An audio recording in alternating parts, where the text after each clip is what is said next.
사랑의 하나님, 오늘도 말씀 앞으로 저희들을 불러주시니 감사합니다. 이 시간 저희들의 마음을 열어주셔서 하나님께서 말씀하시는 소리에 하나님의 음성에 귀 기울이며 하나님의 뜻을 바르게 분별하는 저희 모두가 되게 하여 주옵소서. 감사드리며 예수님의 이름으로 기도드립니다. 아멘. 사사는 여호수아가 죽음으로부터 이스라엘 초대왕 사울이 즉위하기까지 350년간 이스라엘 지파의 중앙집권적 헤게모니가 성립되지 않았던 시기에 이스라엘이 내외적으로 위기에 처할 때마다 각 지파별 또는 어떤 특정 지역별로 등장한 이스라엘의 군사적, 사법적 지도자들이었습니다.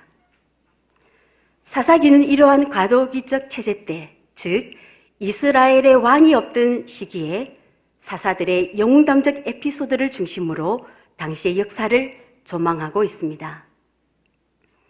이스라엘의 가나안 정복 정착 전쟁은 3단계에 걸쳐 이루어졌습니다.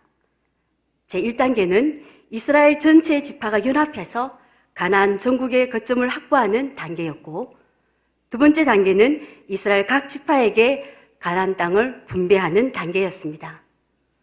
그리고 마지막 세 번째 단계는 분배된 땅을 각 지파별로 정복을 완수하고 또 그 땅에 정착하는 단계였습니다. 여호수아는 가나안 정복 정착 전쟁의 1단계와 2단계 때 그 과업을 성공적으로 완수하고는 다음 세대에게 3단계의 과업을 넘겨주고는 눈을 감았습니다.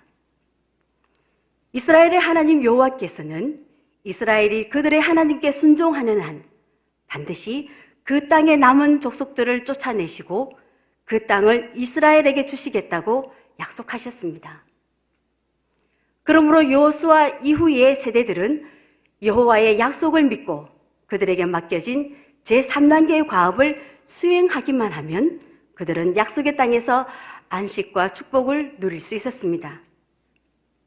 그러나 놀랍게도 여호수아의 뒤를 이은 사사기는 이스라엘 백성들이 약속의 땅에서 정착하여 축복을 누리지 못하고 극도의 혼란과 부패와 압제와 고통으로 점철된 암울한 시대를 보내게 됩니다.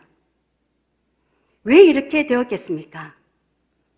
그것은 다름 아닌 그들이 하나님과 하나님의 명령을 저버린 그들의 불순종과 배교가 그 이유였습니다.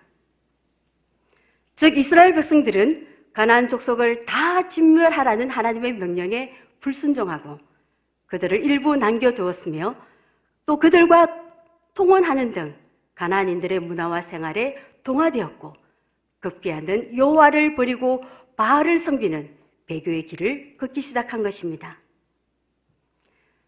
사사기는 이처럼 이스라엘의 왕이 없던 시대에 이스라엘이 걸었던 배교의 길과 그 결과 찾아온 종교적, 도덕적 타락과 무정부 상태의 혼란을 제시함으로써 우리에게 신학적인 메시지를 전해주고 있습니다. 사사기 후반부에는 그때에는 이스라엘의 왕이 없으므로라고 하는 말이 메아리처럼 울려 퍼지고 있습니다. 이스라엘이 겪고 있는 외적으로부터의 압제와 공동체의 분열과 종교적 혼란과 도덕적 타락 등 그 모든 문제에 대한 이유를 이스라엘의 왕이 없었다는 진술에 농축시켜서 표현하고 있습니다. 이것은 또 다른 말로 바꾸면 이스라엘에는 왕이 필요하다라는 말씀입니다. 이스라엘의 왕이 필요하다는 것은 모든 세대, 모든 인류를 향한 메시지이기도 합니다. 사실 이것이 사사기에 보다 더 본질적인 메시지입니다. 이스라엘 백성들, 그리고 나아가 모든 인간이 절대적으로 필요로 하는 것은 인간 왕의 통치가 아니라 하나님의 통치인 것입니다. 사사기의 혼란과 부패상의 진정한 이유는 이스라엘에게 인간 왕이 없었어가 아니라 그들 자신의 왕이신 하나님을 버렸기 때문입니다. 그러나 끊임없이 배교하는 타락한 본성을 가지고 있는 이스라엘의 백성의 모습에도 불구하고 하나님은 그들이 하나님께 부르짖을 때마다 사사들을 보내셔서 그 백성을 압제로부터 구원하여 내셨습니다. 이것은 인류의 타락상에도 불구하고 참되고 영원한 사사이신 예수 그리스도를 이 땅에 보내셔서 회개하는 자에게 사단의 압제로부터 구원을 베푸실 것에 대한 약속이기도 합니다. 본문 1절 말씀을 보면 여호수아가 죽은 후에 이스라엘 자손이 여호와께 물었다라고 말씀하고 있습니다. 여호수아가 죽은 후에 이스라엘 백성들은 갑자기 지도력을 상실하여 방향 감각을 잃어버리는 심각한 위기를 경험하게 되었습니다. 이러한 혼돈 속에서 백성들이 맨 먼저 한 것은 바로 하나님께 질문한 것이었습니다. 그들은 하나님, 어느 지파가 먼저 나가서 싸워야 합니까? 우리에게 하나님의 뜻을 가르쳐 주십시오 라고 하며 하나님의 뜻이 어디에 있는지 하나님의 인도하심을 구했던 것입니다. 여기에서 그들이 하나님의 뜻을 어떻게 알 수 있었는가에 대한 질문은 중요하지 않습니다. 중요한 것은 그들이 자신들이 나아갈 길을 그들을 스스로 결정하지 않았다는 것입니다. 그들은 혼돈과 위기 속에서 자신들의 주관적 생각을 믿고 결정을 내린 것이 아니라 먼저 하나님께 나아갈 방향을 물은 것입니다. 혼돈과 위기 속에서 성도들이 취해야 할 자세가 바로 이것입니다. 다윗이 우리와 같은 성정의 사람임에도 불구하고 하나님께 인정받았던 삶을 살았던 것은 그가 하나님께 질문하지 않고는 행동하지 않았던 데 있습니다. 그는 수많은 난관과 위기를 만나고 많은 결정을 해야만 할 때 먼저 하나님의 뜻을 구하고 그 후에야 행동으로 옮겼던 것입니다. 우리가 살고 있는 이 시대에도 혼돈과 위기의 때입니다. 4차 산업까지 발달하고 물질이 우리 삶을 지배하며 절대적인 가치가 무너지고 있는 시대에 우리는 살고 있습니다. 이러한 혼돈과 혼란의 시대에 우리는 더욱 절실하게 하나님의 인도하심을 구해야 할 것입니다. 많은 사람들은 위기를 만나고 꿈이 사라지고 또한 자신이 믿고 따르던 지도자가 없게 되면 절망하며 자포자기하게 됩니다. 그러나 하나님의 사람들은 어디를 바라보아야 하며 누구에게 길을 물어야 할지 아는 사람들입니다.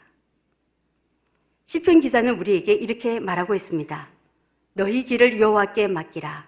저를 의지하면 저가 이루시고 내 의를 빛같이 나타내시며 내 공의를 정오의 빛같이 나타내시리라. 세계적으로 또한 국가적으로 사회적으로 또한 가정적으로 위기와 혼돈의 그림자가 짙게 우리에게 드리워져도 우리의 길을 하나님께 구하면 하나님께서 지도해 주신다는 것입니다. 1절 말씀 보면 누가 먼저 올라가서 가나안 족속과 싸우리까라는 이스라엘 백성들의 질문에 하나님께서는 유다가 올라가라 라고 말씀하고 있습니다. 하나님께서는 유다 지파에게 전쟁의 선두에 설 것을 명하셨습니다. 이처럼 유다 지파가 전쟁의 선봉으로 뽑힌 것은 당시 유다 지파가 다른 지파들보다 상대적으로 강하였기 때문입니다. 동시에 유다가 전쟁의 선봉으로 뽑힌 것은 과거 야곱의 축복의 예언의 성취이기도 한 것입니다. 이처럼 유다 지파가 부각된 것은 무엇보다도 먼저는 이 사사 시대에 이어지게 될 왕정 시대에 다윗 왕가의 출신 지파인 유다 지파가 향후 이스라엘 역사의 주역으로 부각될 것을 암시하고 있는 것입니다. 그리고 궁극적으로는 사단의 어둠의 세력과 싸우는 영원한 영적 전쟁에 있어서도 유다 지파의 혈통으로 태어나실 메시아 예수 그리스도께서 선봉에 서게 될 것을 암시한다고 볼 수 있습니다. 당시 하나님께서는 가장 강한 유다 지파로 하여금 정복 전쟁의 선봉에 서게 하심으로 여호수아가 죽은 이후에 정복 사업에 다소 의기소침해져 있는 이스라엘 백성들을 격려하고 또한 그들에게 자신감을 불러일으켜서 가나안 정복을 완성하게 하시고자 하신 것입니다. 다시 말해서 하나님께서는 유다 지파를 강하게 하셨고 그들에게 많은 능력을 주셨습니다. 하나님께서는 유다 지파에게 부여하신 많은 능력에 따라 그들에게 사명을 맡기신 것입니다. 이것이 하나님께서 우리들에게 일을 맡기시는 원리인 것입니다. 즉 하나님은 가장 많은 능력을 부여받은 유다 지파에게 가장 많은 일을 맡기셨듯이 이 시대에도 더 많은 능력을 부여받은 자들에게 더 많은 수고를 요구하시는 것입니다. 하나님은 우리 모두에게 각각 알맞는 은사를 주셨습니다. 그러므로 우리는 각자 자기가 받은 은사에 따라 우리의 사명을 감당해야 할 것입니다. 하나님께서 우리에게 능력을 주신 것은 그것으로 자기의 자랑의 기회를 삼거나 자신의 유익을 구하도록 함이 아닙니다. 우리는 하나님께서 우리에게 주신 분량에 따라 최선을 다해 그것으로 하나님을 위해 일해야 하는 것입니다. 그것이 하나님께서 각양 은사를 주신 목적에 대한 합당한 자세인 것입니다. 중요한 것은 나에게 주신 은사가 무엇인지를 발견하는 것입니다. 남과 비교하여 없는 것에 불평하지 않고 주어진 것에 감사하며 은사에 따라 최선을 다해 자신의 사명을 감당하는 우리 모두가 되기를 바랍니다. 2절 말씀을 다시 보면 하나님께서는 유다에게 가나안 사람들과 싸우기 위하여 먼저 올라갈 것을 명하시면서 보라, 내가 이 땅을 그의 손에 넘겨주었노라 라고 말씀하고 있습니다. 우리가 여기서 특별히 주목해야 할 것은 넘겨주었노라 라고 하는 하나님의 이 말씀이 원문에는 현재 완료형으로 쓰여졌다는 사실입니다.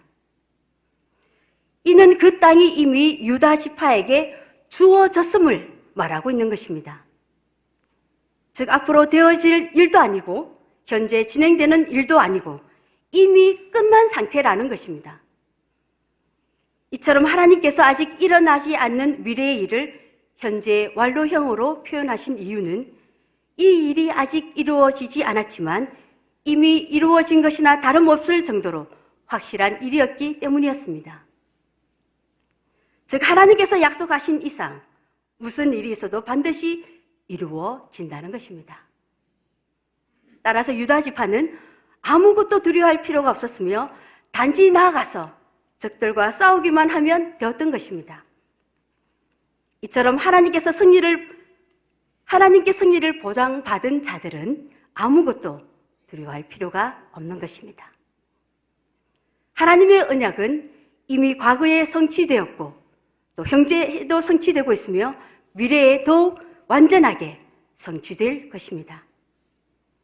아브라함에게 약속하신 가나안 땅은 여호수아 시대에 와서 점진적으로 정복되었습니다.